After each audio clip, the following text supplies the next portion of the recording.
मान्यता है कि सूर्य देवता को रोजाना जल चढ़ाने से व्यक्ति को आरोग्य की प्राप्ति होती है और वह दीर्घायु होता है। सारे जगत का निर्माण करने वाले ब्रह्मा जी ने ही सूर्य की भी रचना की। सृष्टि के आरंभ में ब्रह्मा जी के मुख से ऊ शब्द प्रकट हुआ। तब सूर्य का प्रारंभिक स्वरूप सूक्ष्म था।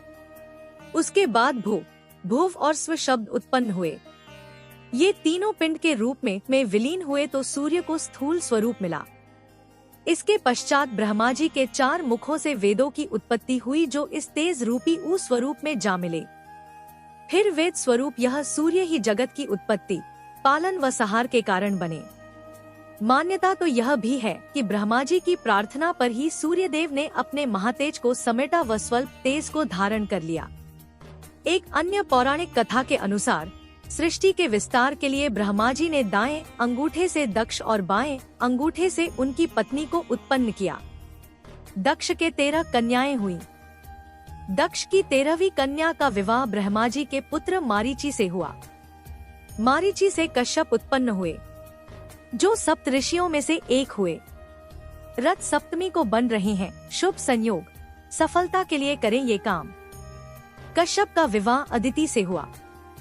कश्यप और अदिति से उत्पन्न सभी पुत्र देवता कहलाए। कश्यप की दूसरी पत्नी दिति से दानव उत्पन्न हुए।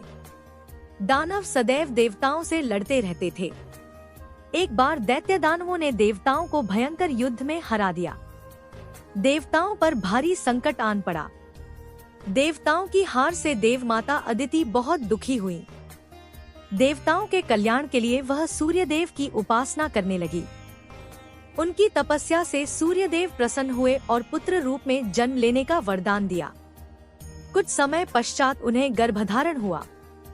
गर्भधारण करने के पश्चात भी अदिति कठोर उपवास रखती, जिस कारण उनका स्वास्थ्य काफी दुर्बल रहने लगा।